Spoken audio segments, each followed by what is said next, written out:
battle. This is the ultimate battle. Let's hear it from the side of Blacklist International. When I say Blacklist, you say International. Blacklist!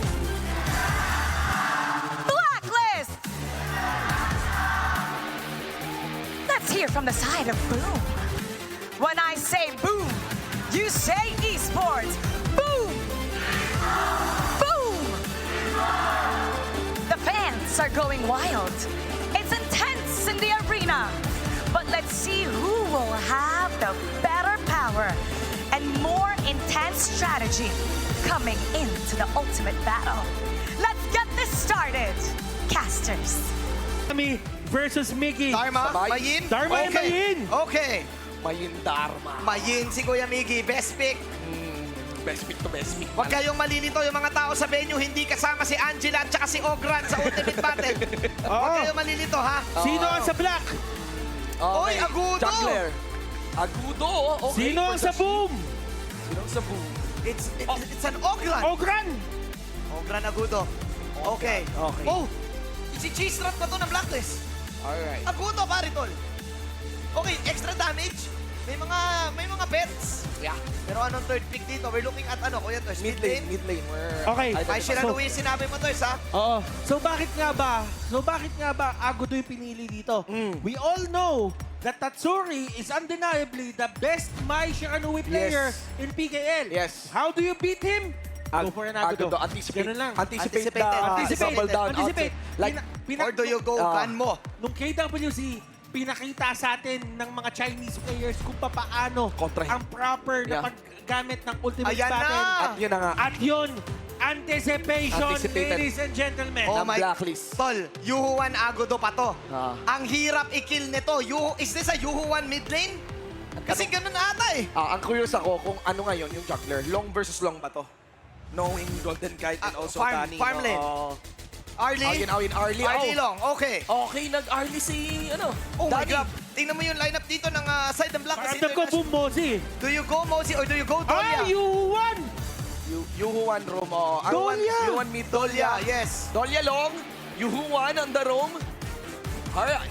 Alright. Sulat ang key factors dito, Kuya Toys. May Shiji, pinili nga, kinounter ito. Gaano ka dapat Here we kagaling?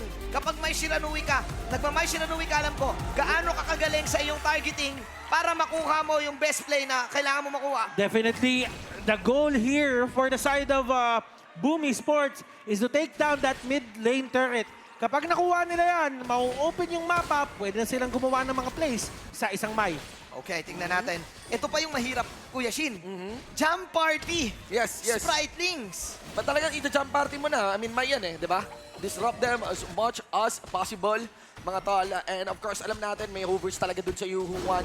Si Dragon dito nag-double down lang talaga yung stability na meron ng isang Yuhuan. Now, what I do love about the Yuhuan, may sustain pa yan, Kung mas mataas yung magic damage niya, mas mataas yung pulse na nanggagaling mula doon sa first kill ng Yuhuan. If he decides to actually go for the green form, for the Melody of Beast, a lot of sustain would be available upright mula para sa Blacklist. At tingnan mo yung naging kwento ng Blacklist International for a long time in PKL. Sila yung gumawa ng blueprint ko paano nga ba nananalo. Sila yung gumawa ng formula and nagkaroon ng struggle na na-question na natin. Nabasa na ba yung formula? Sinet na ba to ng Blacklist para mag-continue yung ibang team? Hindi ba to para sa kanila? Pero pare, nung ginamit yung Yuhuan, ang masasabi ko ngayon, mas papura ko dito sa Yuhuan mid lane. That might be true, pero ang kailangan mong alalahanin dito, Manjin, is yung mga formulas, mga blueprints, pwede mo kasing dagdagan ng mga chapter yan Pwede mo dagdagan yan ng mga areas na hindi pa nababasa ng kalaban. And itong adjustment na to is unprecedented on the side of Boom. Tama ka nga naman kasi may mga moments pa na may tinatago pa. Meron pa, Oo. Ang pwedeng gawin ng Blacklist International. Okay. Okay? Sa game natin, level 3 na ngayon, isang minion wave na lang kailangan and level 4s will be popping out. Actually, nasa unang pwesto na dito si Miggy.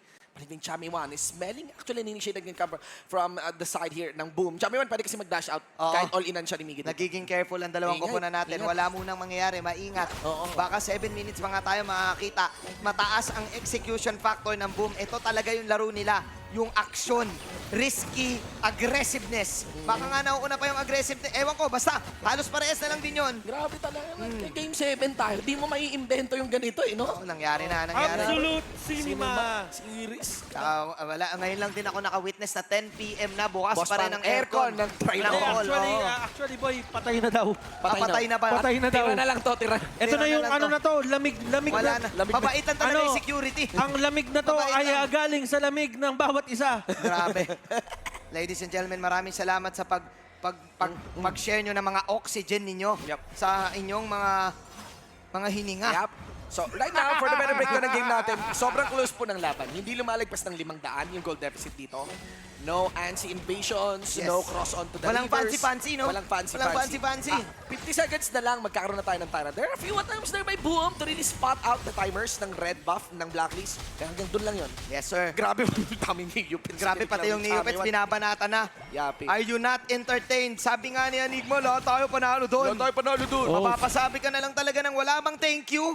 Dahil Oo. na-witness natin itong laban na to. Nung spring season, nagparamdam din si Enigma eh. Paramdam din talaga eh. Parang sa kaliwa. Rep and boom. Mag-ingay sa Boom Esports. Ganun, Oo, parang lang ganun na yung ginagawa. Ganun eh. Umulit ulit dito Si sa Ani- fall season. Ako, nagsabi sa'yo, pre, pag lumabas na si Enigma talaga sa HOK, no, hindi ko wala na alam na. eh. Ang meron kasi tayo, yung laging nasa showmat, si Aningning. Oo, Hindi si Enigma. Hindi si Enigma, si Aningning. Kidding aside, mga tola, kasi kalmado ang dalawang team eh. Oh, Okay? Tatsuri with the play! Grabe! Nag-isa ko Joseph, pero all in on that one. Hindi talaga papatinag si Vicky yung kamay madiin para sa kanyang main. Biruin mo, tol, akala ko tapos na yun. Meron pa palang Parang follow-up. kay Vicky talaga. Oo. Parang tinip in yung bola eh. Tinashin eh, tinip-in eh. Oy. Lalagpas na tinip-in lang. Oy. Luluwa na eh. Pero syempre, ganun din ang ginawa ng Blacklist mabilis. Trade para sa pagkamatay ni Chami, kuha sila ng Tyrant. And as usual, yun yung classic code ng Blacklist International. Kapag may na-trade na isa, kukuha tayo ng bago at pinilit nila yung Tyrant Con. Kaya 200 lang alamangan ng Boom. Pero Kuya Ters, kailan ba tayo makakita ng laban? Parang wag na eh.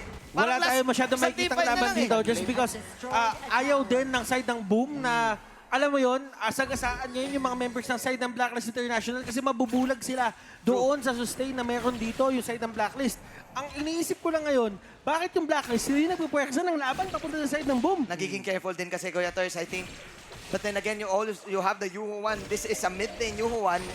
Makati-kati yan. Pwede pa nga mag-build ng sustain yan eh. Ayan kung bakit hindi mo nalalaman yung Blacklist. Kahit hindi sila mag-gank o kaya kumuha ng kill. Yung wave clear lang eh, na gusto nila. Plinaster kagad dito si Carl, nadula si Carl doon. Even with the Conductor of Souls, Carl will be destroyed there. With a punch coming in from Chavian, follow ng mga membro ng Blacklist International. Here comes the rest of the move. Here comes Danny, goes for the kite. Waxing yung ginagawa ng ating Arlie. Spark Forge Dagger, already available din. And of course, Blacklist swerves over the blue buff.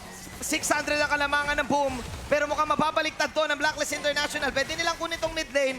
At eto na yung vintage Blacklist Yan yung International. 5v5 eh. Sama-sama, 5-on-5. Yes. At, teka lang. Pwede. All in din kay Tatsuri. Kumuha ng combo, Oh! pero Tatsuri gets Spanish Rider. There's a lot of sustain that gonna be available para dito kay Parang Dragon. Kahit yung nakap na gagawin ni Miggy doon, iindahin lang ng Blacklist ngayon. Okay, that's still a good trade para sa mga members ng side ng Boom Esports. Walang mid lane na makukuha dito, yung side ng Blacklist International.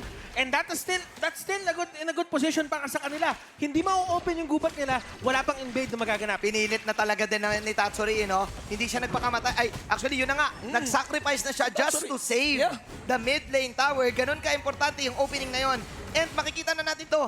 This is the vintage Blacklist International, the ultimate bonding experience on their lineup. Yeah. Yuho 1 plus Agudo, the ultra heal. Okay? Oh, speaking of heal, pero hold on, son, another one into the mid. Miggy here na pinalayan ng mga taga-Blacklist, mga kaibigan. They don't have the damage. Ang linis ng kanilang pick-up ngayon sa abandang ginagawa ng Boom. And of course, tulak doon sa may mid lane outer turret ng Boom. Nagsimula dito si Tatsuri with the Venomous Staff. Yes. That's not an item that will give you damage. Yep. That's an item para tigil yung heal na ginagawa dito ng side ng Blacklist. Which is Look at this. actually overwhelming, pre. Ang daming heal ng Blacklist. Hindi lang actually mula doon sa old ng Dolya. May heal din Grabe. talaga yung Dolya. May shield pa yung Dolya. May yuhuan kay Dragon. At grabe, Torre lang ang binanata ng Blacklist. Tower down. Blacklist International will back off. Pero back nga ba to? Fake back lang! Fake back lang! Punta naman at laban na! Ang mga member dito ng Blacklist International, of course, at agad na para dito sa ating yuhuan. Flank na ginagawa ni Miggy. Nakikita siya ng kopra ng Blacklist. Andun din naman si Marik Chami. Kuha Okay. na ng blue buff ang Blacklist. Okay, at ngayon tunay na ang reset ng Blacklist. Sa sobrang kabisado nila yung laban, alam nilang kaya nilang baragin yung hanggang second tower. But going back sa sinabi ni Butters, hindi na nag-aim dito si Tatsuri ng damage item. Usually, ang sinasacrifice mo kapag kinuha mo kagad yung Cobra Commando, yung Venomous Staff, is yung pag-tick lang nung regen nung kalaban mo. So meaning, kailangan niya pa ng extra item dito para maramdaman siya. Kailangan niya pa ng extra item and ang next item niya is an Insatiable Tome. And Insatiable Tome, kinukuha mo lang yan if you really want to survive yung mga initiations na gagawin mo. So ngayon, i-treat nyo si Tatsuri as a setter, as an initiator, Yes. and not a damage dealer. Team Sir collapsing. Blacklist taking full control of this running game. There's just a lot of sustain on their side. There's a lot of setup that is possible na mess up ni Chami yung abante niya doon. Parang ang nangyari dito sa side ng Boom is wala dito sa Mai, pero calculated ng side ng Blacklist International. Hirap lapitan, no? Sinabi na nga ng ating mga analyst kanina, Kuya Shin, methodical So alam ng Blacklist na dadating yung Mai Shiranui, kinounter lang din talaga. Yeah. Ngayon guys, 2-4 lang yung score. Ang pansinin nyo, 2.4. Pwede ma-push. Pwede yung ma-push. gold lead dito pinangahawakan ng Blacklist International. Agro right here. Oh my God. Tatsuri fully diving in. Force the ultimate coming in mula dito sa ating long. Tandaan nyo na meron Dolya pa rin doon. Oh! And of course, Tatsuri goes down. Carla sinunod siya. Dragon naman ang patay pa. It is gonna be a push into the base. Dito sa may pinakababa ng And the Blacklist. And the ball! Can they focus on that one? They're aiming to end this game. There might be enough free May clear on minions that one. They will be fully collapsing towards Miggy na maalam na din kagad. May minions! Despite the knockup. Mga kaibigan, that might be it. Maybe go for the mid lane side. Wala silang minions sa may baba. Vintage Blacklist Eto International! na yun, mga kaibigan. They just need 1 minute closing in. Oh my Sila God! ang pinakamagaling sa lahat. Tumayan nyo ang pagdating ng isang alamat. Ang bagong kampiyon ng PKL, ang Blacklist International!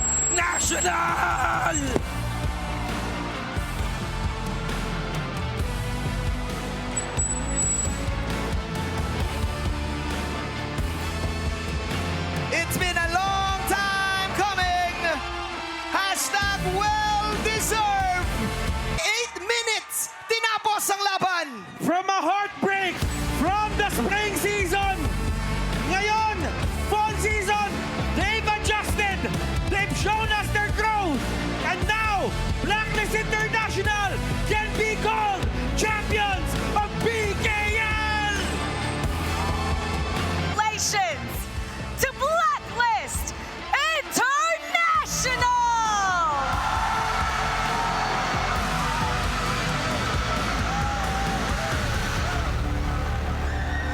They have proven that they deserve the crown. Congratulations! And before we head to the awarding ceremony, we're gonna throw it back to the casters. Maraming salamat, Mara Aquino. At syempre, kailangan natin, of course, i-breakdown yung laban na yon. Isa lang ang masasabi ko, methodical strat for Blacklist. Kinounter lang. Yun lang ang masasabi ko eh. Kinounter lang yung Mai. Alam mo, ito yung sinasabi natin na every international tournament, kahit sabihin natin na hindi tayo nagkakampyon, hindi tayo nakakalalim, pero the more that we watch, the more we enjoy HOK, the more we learn.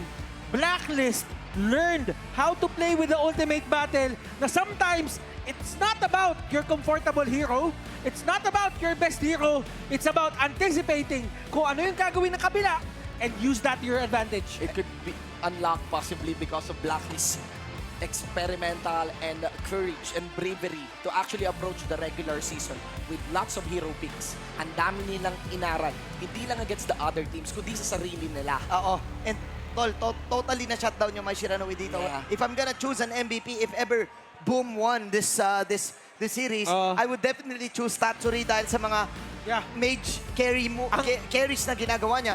Pero this is so interesting kasi nga naman, last time, I think nakita natin ng mga ultimate battle, best pick lang eh. Yeah. Pero ngayon, TG, the mastermind, the Ouch of all generation, alam niya eh. Okay, Ang ganda ng dadating basa. yan. Dadating Ang ganda yan. ng basa. Dadating yan.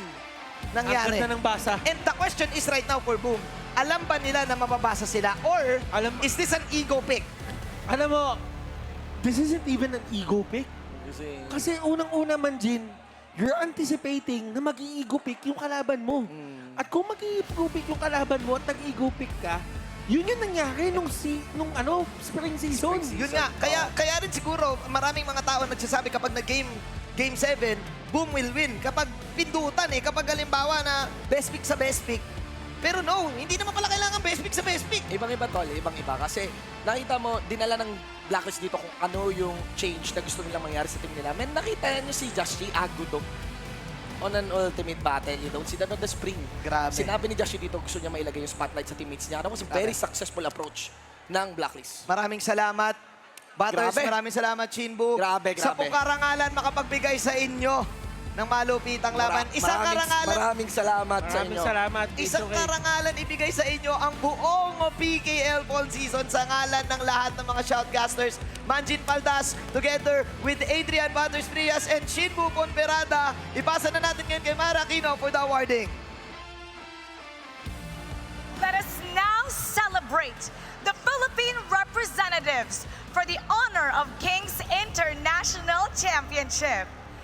ACT Esports Club.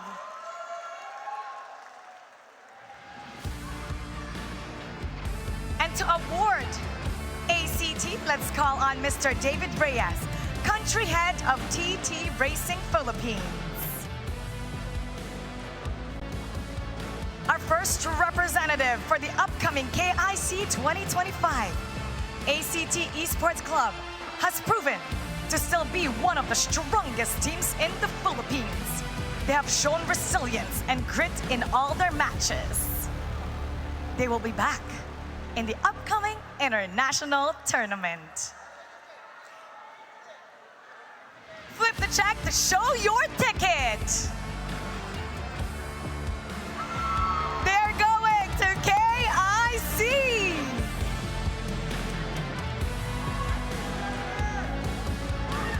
Thank you so much, ACT Esports Club and Mr. David Reyes.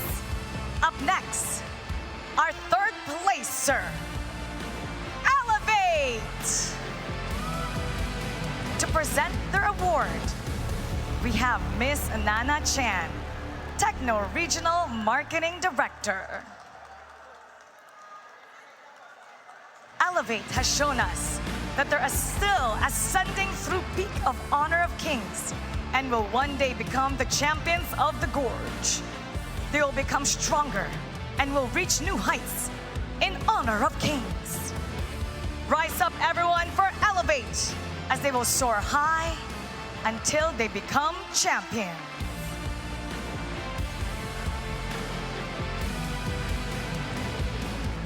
Turn over the check for your tickets.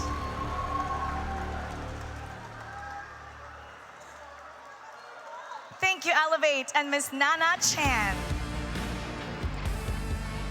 In second place, Boom Esports. To present the award, may we have Mr. Lorenzo Torres, TNT Brand Manager. Boom Esports became our first champion since spring 2025, the first ever season of PKL. They have also represented the Philippines for various international events and will also continue to be one of our spearheads this KIC 2025. Thank you for a wonderful season. Boom Esports!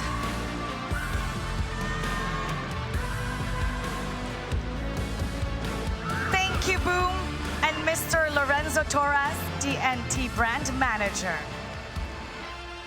And now, let us call our PKL Honor of Kings Fall Season Champions, Blacklist International!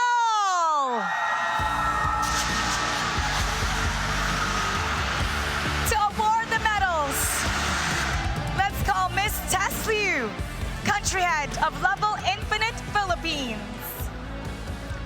It's now time to receive your medals.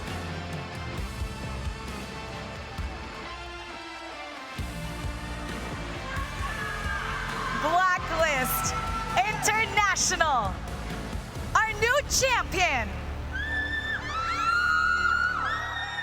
Dragon Just G.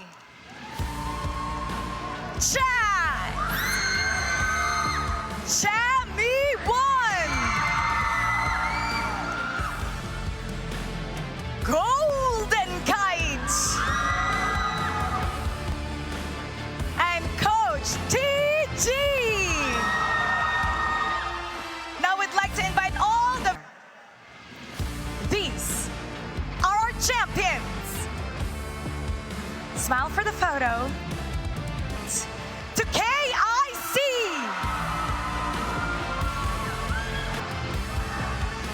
And now, our finals MVP. The one who's proven. 3, 2, 1. And our finals MVP is... Chammy won! Champions na kayo! Anong gusto mong sabihin? Anong nararamdaman mo? Anong gusto mong iparating sa lahat?